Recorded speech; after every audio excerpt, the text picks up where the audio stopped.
Hello प्यारे बच्चों, कैसे हैं आप सभी। उम्मीद है आप सभी अच्छे होंगे। तो आज हम शुरू करेंगे क्लास 11th का पहला चैप्टर समुच्चय।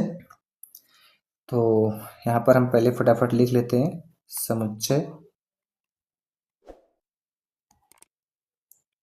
इसको हम इंग्लिश में बोलते हैं सेट। ठीक है,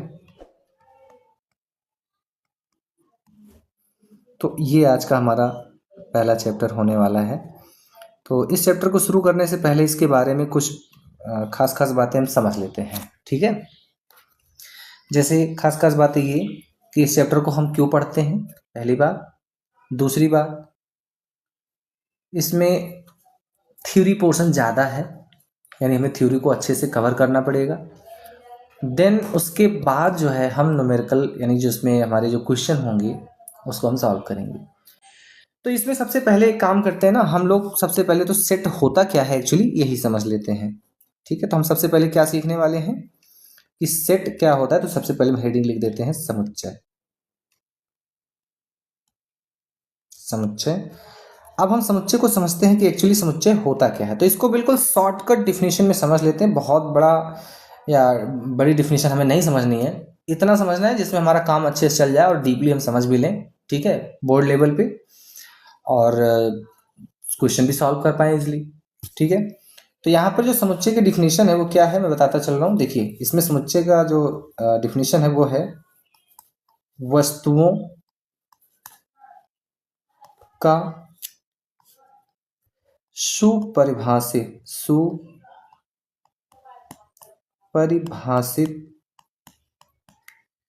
सुपरिभाषित संग्रह क्या कहलाता है। सुपरिभाषित संग्रह समुच्चय कहलाता है। तो ये तो हमारा जो है समुच्चय की जो डिफिनीशन है वो ये हम समझ पाएंगे। ठीक है, ये तो समुच्चय की डिफिनीशन हो गई। लेकिन सिर्फ डिफिनीशन पढ़ लेने से समझ में आ जाए इसकी कोई गारंटी नहीं है। तो बेहतर है कि हम डिफिनीशन के साथ साथ इसको बेहतर तरीके से समझें। इसमें कुछ वर्ड मतलब शब्द हैं जिसमें पहला तो हमारा है सुपरिभाषित, और दूसरा है संग्रह, और तीसरा या पहला जो भी है वस्तु। तो यहाँ पर तीन बातें हैं, वस्तु और सुपरिभाषित और संग्रह। संग्रह का मतलब तो कलेक्शन, यानी कि किसी चीज को इकट्ठा करना। ठीक है, और वस्तुओं का मतलब वो कोई भी थिंग्स हो सकती है, कोई नंबर हो सकता है, कोई वस्तु में बहुत सारी वस्तुएं हैं। तो बेसिकली हम मैथ में पढ़ रहे हैं तो हम ज़्यादातर चीज़ों में हम अंक देखेंगे, डिजिट को। ठीक है, और भी चीज़ों देख सकते हैं वस्तुओं में। अब तीसरी बात आती है सुपरिभाषित। तो मैं आपको साइड में थोड़ा यहाँ समझाता हूँ कि एक्चुअली ये सुपरिभाषित क्या है। सुपरिभाषित, तभी हम अच्छे से इस परिभाषा को समझ पाएंगे कि एक्चुअली सेट होता क्या है। तो सुपरिभाषित यहाँ पर दो भागों में इसको अगर हम ब्रेक करें तो इसको हम समझ पाएंगे कि ये मतलब क्या होता है। इसका मतलब होता है सुनिश्चित, ध्यान से समझिएगा, सुनिश्चित। और इसका एक मतलब और होता है सुस्पष्ट। सुस्पष्ट, ठीक है। तो यहां पर थोड़ा सा समझिएगा, सुनिश्चित का मतलब क्या होता है और सुस्पष्ट का क्या मतलब होता है, ये भी हमें चीजों को समझना है। ठीक है, सुपरिभाषित यहाँ पर दो भागों में ब्रेक है, सुनिश्चित और सुस्पष्ट। देखिए, सुनिश्चित का क्या मतलब है यहाँ पर आप समझिए। सुनिश्चित का यहाँ बेसिक मतलब है कि जब भी आप किसी समुच्चय में वस्तुओं का जब संग्रह करने जाएं, वस्तुओं का जब संग्रह करें, तो वहां सुनिश्चित क्या करना है कि वस्तुओं का संग्रह किसी विशेष नियम, ठीक है, ये बात आप विशेष ध्यान रखें कि किसी विशेष नियम के तहत उन वस्तुओं का संग्रह किया जा रहा हो। क्या खास बात है कि उसमें कोई विशेष नियम के तहत ही वस्तुओं का संग्रह किया जा रहा हो। अब विशेष नियम क्या होगा वो एग्जाम्पल में समझ में आएगा, वो बात की बात है। अब बात आती है सुस्पष्ट। बात क्या आती है? सुस्पष्ट। तो यहां सुस्पष्ट का मतलब होता है कि जब आप उस मतलब समुच्चय में वस्तुओं का जब संग्रह आप कर रहे हैं ना, जब वस्तुओं का संग्रह कर रहे हैं तो इस बात का ख्याल रखें कि कोई वस्तु बार बार एक से ज्यादा बार रिपीट ना हुई हो, यानी कि एक वस्तु जो है एक ही बार रिपीट हुई हो, एक ही बार आए, एक ही बार आए, ठीक है। जो हमारी वस्तु है वो एक ही बार आए, ये हमें निश्चित करना है। और सुनिश्चित का मतलब मैंने बताया कि वस्तु कोई विशेष नियम या विशेष गुण को प्रदर्शित करे, विशेष नियम कह लीजिए या किसी विशेष गुण की बात कर लीजिए, ठीक है ना, या विशेष गुण कह लीजिए, यानी वस्तुओं में कोई विशेष नियम या विशेष गुण का पालन हो रहा हो और वो वस्तु एक ही बार रिपीट हो रही हो। जब ये दोनों बातें कहीं पर लागू हों तब उसको हम बोलते हैं कि वो सुपरिभाषित है। बात को समझ में आ रही है? तो अब वापस आते हैं अपने समुच्चय के परिभाषा पे। वस्तुओं का सुपरिभाषित संग्रह समुच्चय कहलाता है, यानी ऐसी वस्तुएं जो किसी विशेष नियम का पालन करते हुए उनको एक ही बार उस कलेक्शन में यानी कि संग्रह में जगह दी गई हो, तब वो जो पूरा कलेक्शन यानी जो संग्रह तैयार होता है वो क्या बन जाता है? समुच्चय बन जाता है। उस पूरे संग्रह को हम क्या नाम देने लगते हैं? समुच्चय नाम देते हैं। ये बात अच्छे से क्लियर है? तो अब इसको हम समझते हैं एग्जाम्पल के तौर पे। एग्जाम्पल भाई कि ये ऐसे एग्जाम्पल हमें कहाँ देखने को मिलेंगे, तो इसको हम एग्जाम्पल के तौर पे समझते हैं। एग्जाम्पल पहला, ठीक है। तो जैसे पहले एग्जाम्पल में अगर हम देखें तो पहला एग्जाम्पल है अंग्रेजी। अब मुझे चूंकि लिखना पड़ेगा, आने वाली वीडियोस में हम कोशिश करेंगे कि इसको लिखना ना पड़े, PDF फॉर्मेट में इसको हम इजीली आपके लिए अवेलेबल करा दें, ठीक है। जैसे अंग्रेजी, या अगर आपको ऐसे ही पसंद है तो आप कमेंट में बता दें, ऐसे ही हम पढ़ाएंगे, कोई दिक्कत नहीं है। बिल्कुल ऐसा फील होना चाहिए जैसे कि हम क्लास में पढ़ते हैं, ठीक है। तो अंग्रेजी वर्णमाला, अंग्रेजी वर्णमाला के सभी स्वरों का समुच्चय, स्वरों का समुच्चय, ठीक है। तो ये जो हमने एग्जाम्पल लिया है, इस बात को थोड़ा अच्छे से समझिए। ये जो मैंने एग्जाम्पल लिया है, क्या लिया है कि अंग्रेजी वर्णमाला के सभी स्वरों का समुच्चय। तो अगर मैं इसमें ये दो बात ढूंढूं, सुनिश्चित और सुस्पष्ट, अर्थात सुपरिभाषित, तो क्या इसमें सुपरिभाषित का गुण है, अर्थात सुनिश्चित और सुस्पष्ट का गुण है उनके अवयव के बीच में? ये बात हम ढूंढते हैं। सुनिश्चित का मतलब कोई विशेष नियम, तो विशेष नियम अगर मैं पहले पार्ट में यहाँ ढूंढूं तो पहला पार्ट क्या मुझे यहाँ पर सुनिश्चित का गुण दिख रहा है कि नहीं, ये चीज़ समझना होगा, ठीक है। जैसे सुनिश्चित मुझे ढूंढना है तो सुनिश्चित के लिए देखिए, सुनिश्चित में मैंने कहा तो कोई विशेष नियम का पालन हो। तो यहाँ पर आप देखिए विशेष नियम क्या है कि वो सभी क्या होने चाहिए? स्वर होने चाहिए। देखिए अंग्रेजी वर्णमाला में हमारे पास मतलब स्वर भी होते हैं और व्यंजन भी होते हैं, बोलो होते हैं कि नहीं होते हैं? लेकिन हमें सिर्फ किस पर फोकस करने की बात कही जा रही है? स्वर पर। तो इसका मतलब वो सुनिश्चित है, अर्थात उसमें कोई विशेष नियम का पालन हो रहा है, अर्थात कि वहां पर सिर्फ क्या आने चाहिए? स्वर आने चाहिए। यानी कि जो भी वहाँ मतलब हमारे एलिमेंट यानी कि अवयव आएंगे वो कैसे होंगे? स्वर होंगे, यानी इसमें व्यंजन नहीं होगा, तो यानी विशेष गुण है इसमें। तो पहली बात को ये पास कर रहा है। दूसरी बात है कि सुस्पष्ट होना चाहिए। क्या होना चाहिए? सुस्पष्ट। सुस्पष्ट का मतलब जब भी हम स्वर लिखें तो वो कितनी बार आने चाहिए? एक बार ही आए, ठीक है। इसको मिस्टेक, वो कितनी बार आना चाहिए? केवल एक बार। तो इस प्रकार से अगर मैं इसको सेट की तरह बनाऊं, तो अगर मान लीजिए मैं सेट का नाम देता हूं, अभी जब मैं नामकरण सिखाऊंगा सेट का आगे तो आप समझ पाओगे, अभी मैं केवल समझाने के लिए लिख रहा हूं। अगर जैसे मैंने एक सेट ए लिखा और मछली ब्रैकेट में, तो स्वर हमारे कौन कौन से हैं बताइए? ए है, ई है, आई है, ओ है और यू है। इसके अलावा क्या हमारे पास और कोई स्वर है? जल्दी जल्दी बताएं मुझे, क्या हमारे पास और कोई स्वर है? यही तो हमारे पास ए, ई, आई, ओ, यू, यही स्वर होते हैं हमारे पास। अब इसमें देखिए इनकी एक विशेषता है कि ये सभी स्वर हैं। बोलिए, इनकी एक विशेषता है कि सभी स्वर हैं, यानी सुनिश्चित है। दूसरा सुस्पष्ट, मतलब एक ही बार आना। इसमें कोई भी जो हमारा स्वर है, जो कि एक लेटर है, ये सब यहाँ पर कहीं पर कोई रिपीट नहीं हुआ है। तो क्या हम ये मान सकते हैं, क्या हम ये कह सकते हैं? बोलिए भाई, क्या हम ये कह सकते हैं कि क्या ये जो हमारा हिस्सा है एग्जाम्पल अंग्रेजी वर्णमाला के सभी स्वर, क्या एक समुच्चय को परिभाषित करता है? समझ में आ रही बात है? तो इस प्रकार से मुझे पूरी उम्मीद है और विश्वास है कि जो डिफिनीशन है समुच्चय की वो आपने बेहतर तरीके से समझ पाया होगा। चूंकि पहला लेक्चर है, पहला चैप्टर है और ये थियोरिटिकल पोर्शन है, तो इसलिए ये वीडियो थोड़ा बड़ा होगा और थ्योरी थोड़ा कम ही कवर होगी, क्योंकि हमारी कोशिश है कि बहुत बेहतर तरीके से आप समझ पाओ। ठीक है, तो इसको थोड़ा सा हम आगे और बढ़ाते हैं चीज़ों को। तो आगे इसका जो पोर्शन होगा वो जरा हम समझ लेते हैं।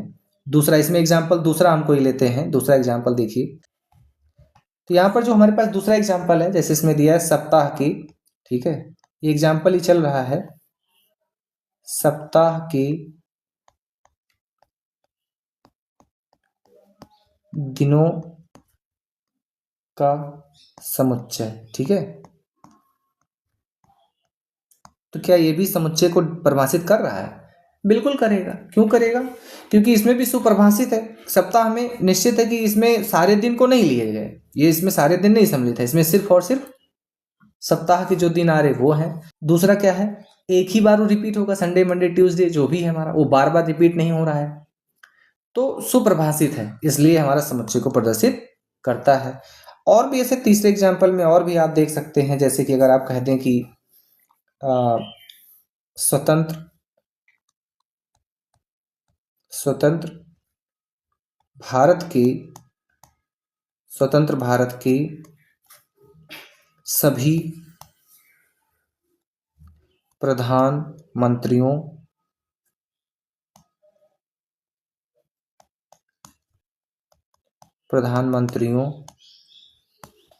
का समुच्चय। ठीक है, तो इसमें जितने भी प्रधानमंत्री आएंगे उनकी सबकी एक विशेषता है कि वो प्रधानमंत्री हैं, और दूसरी विशेषता है कि जो प्रधानमंत्री है वो एक ही बार उसका नाम कलेक्शन में आएगा, बार बार रिपीट नहीं होगा, तो इसलिए ये भी हमारा समुच्चय को प्रदर्शित करेगा। ऐसे बहुत सारे एग्जाम्पल हो सकते हैं। अभाज्य संख्या, हाँ बिल्कुल, बहुत सारी चीजें हैं, वो तो मैंने बताया ना, डॉट डॉट में ऐसे बहुत सारे एग्जाम्पल हैं जो समुच्चय को प्रदर्शित करेंगे। तो ये हमने कुछ बेसिक जो है चीजों को बताया। जैसे इसमें पहला था, हमने बताया अंग्रेजी वर्णमाला के सभी स्वरों का समुच्चय। दूसरे में बताया सप्ताह के दिनों का समुच्चय। तीसरा हमने बताया कि स्वतंत्र भारत के सभी प्रधानमंत्रियों का समुच्चय। तो इस प्रकार से समुच्चय की जो डिफिनीशन है बेसिक तौर पे वो समाप्त होती है। तो मैं जानना चाहूंगा, क्या ये बात आपको अच्छे समझ में आ रही है? बोलिए। ठीक है, कहीं कुछ पूछना तो नहीं है? और आप लोग भी कमेंट में अगर कोई दिक्कत हो तो कमेंट में हमें जरूर बताएं। तो इसमें हम अब समझेंगे, क्या समझेंगे भाई, ये भी समझ लेते हैं। अब हम समझेंगे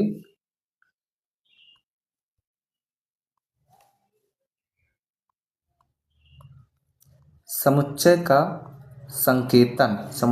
संकेतन। ठीक है, यानी कि इसको हम कहते हैं नोटेशन ऑफ सेट। तो ये एक्चुअली है क्या, इसको हम समझ लेते हैं। देखिए, मुख्य तौर पे नोटेशन का बेसिक मतलब यही है, जैसे किसी का नामकरण होता है ना, तो वैसे समझ लीजिए कि समुच्चय का नामकरण ही करना होता है यहाँ पे, और ज्यादा कुछ खास नहीं है। तो सामान्य तौर पे आपको हम बताते चलें कि समुच्चय का जो संकेतन है उसमें हमने बता ही रखा है कि जैसे नामकरण होता है, तो समुच्चय को हम प्रायः जो है ना, समुच्चय प्रायः का मतलब अक्सर हम यही काम करते हैं, कभी कोई एक्सेप्शन हो बात अलग है, नहीं तो ज्यादातर मैक्सिमम केसों में समुच्चय को प्रायः क्या करते हैं, अंग्रेजी के बड़े अक्षरों का प्रयोग करते हैं, अंग्रेजी वर्णमाला की। ठीक है, तो अंग्रेजी वर्णमाला की बड़े अक्षरों का मतलब, जैसे कि इंग्लिश में जो हमारा कैपिटल लेटर होता है ABC से लेकर डॉट डॉट XYZ तक, ठीक है, इसी से हम क्या करते हैं, से व्यक्त करते हैं, व्यक्त किया जाता है। ठीक है, एक बात थोड़ा और ध्यान रखिए, जो पीछे का साउंड है उसको थोड़ा आप मैनेज करिए, क्योंकि यहाँ तो शोर ज़्यादा है। ठीक है, तो किसी भी समुच्चय को अगर हमें उसका नामकरण करना है, यानी कि उसको नोटेशन देना है, संकेतन देना है, तो हम क्या करते हैं बताइए, बताइए हम क्या करते हैं? हम अंग्रेजी वर्णमाला का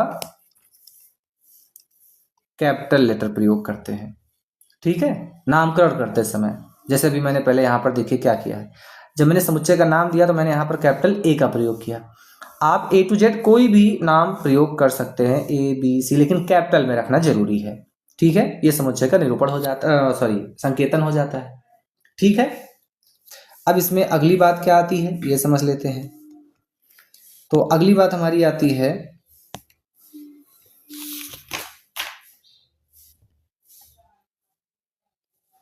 इसमें अगला नंबर है समुच्चय का अवयव, समुच्चय का अवयव, ठीक है। पहले हम यहां समझ लेंगे कि समुच्चय का अवयव क्या होता है। समुच्चय का अवयव, देखिए जल्दबाजी बिल्कुल नहीं करनी है, थोड़ा हम लोग यूज टू हो जाएं, आदत पड़ जाए, उसके बाद फिर स्पीड बढ़ा लेंगे, वो हमारे ऊपर है, आपके ऊपर है, उसमें कोई टेंशन वाली बात नहीं है। समुच्चय का अवयव मतलब element of, elements of set, ठीक है।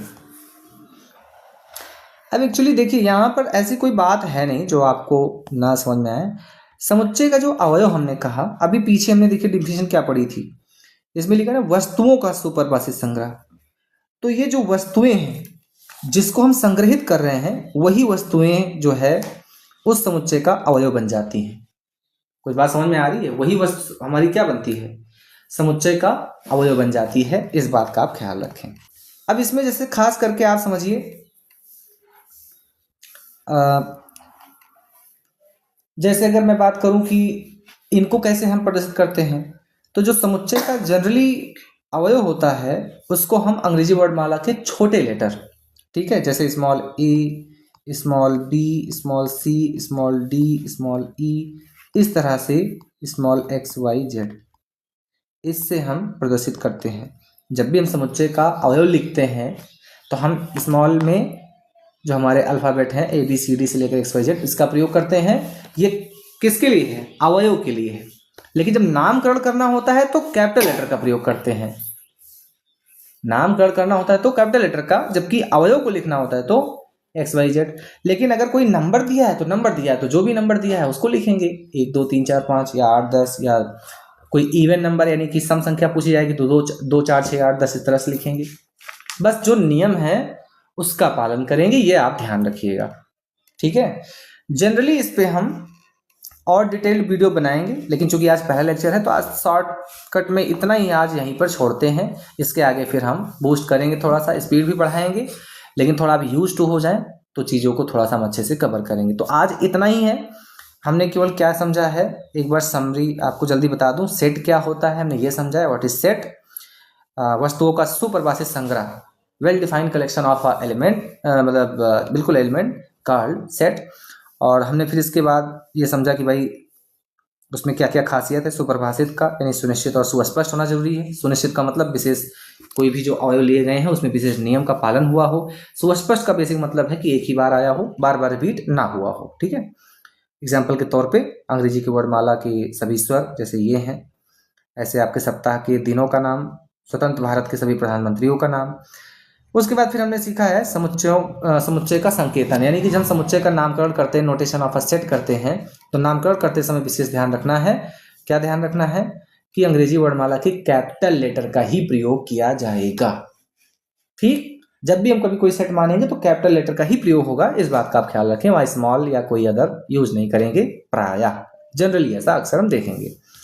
फिर है समुच्चय का अवयव क्या है। समुच्चय के अवयव को जनरली हम स्मॉल लेटर में जो A B C D E F D है सब इससे रिप्रेजेंट करते हैं, और बाकी के केस में जो एलिमेंट है, जैसे अगर कोई डिजिट है तो डिजिट जो है उसका प्रयोग करेंगे, इवन नंबर है तो इवन नंबर लिखेंगे, जो है एक्चुअली वही लिख देते हैं। तो अभी मैंने इतना ही बताया, इसके आगे की जो स्टोरी है हम नेक्स्ट वीडियो में कवर करेंगे। जैसा कि मैंने बार बार बताया, एक ही बात को बार बार रिपीट करना अच्छी बात नहीं है। मोटी मोटी बात यही है कि पहला दिन शॉर्ट लेक्चर हो, लोड ज़्यादा ना हो, थोड़ा यूज टू हो जाए, तो धीरे धीरे कहानी आगे बढ़ेगी। वीडियो आपको कैसी लगी, इसमें क्या कमी है, क्या सुधार की गुंजाइश है, आप सारी बातें इसमें बता सकते हैं कमेंट के थ्रू। बिल्कुल, क्योंकि आप कमेंट के थ्रू बताएंगे तो हम और अच्छी कोशिश करेंगे आप तक बेहतर कंटेंट पहुंचाने की, और जो संभव हो हम अपनी तरफ से ज़रूर करेंगे। तो वीडियो अगर आपको पसंद आए तो आप शेयर ज़रूर करें अपने साथियों तक, जो भी आपके जानने वाले हैं। और अगर आप सब्सक्राइब नहीं किए हैं तो वीडियो को सब्सक्राइब भी कर दीजिए, साथ में फटाफट लाइक भी कर दीजिए, ठीक है। अच्छा लगे तो, नहीं तो कोई ज़बरदस्ती नहीं है। तो मिलते हैं फिर अपनी अगली वीडियो में, तब तक के लिए बाय बाय।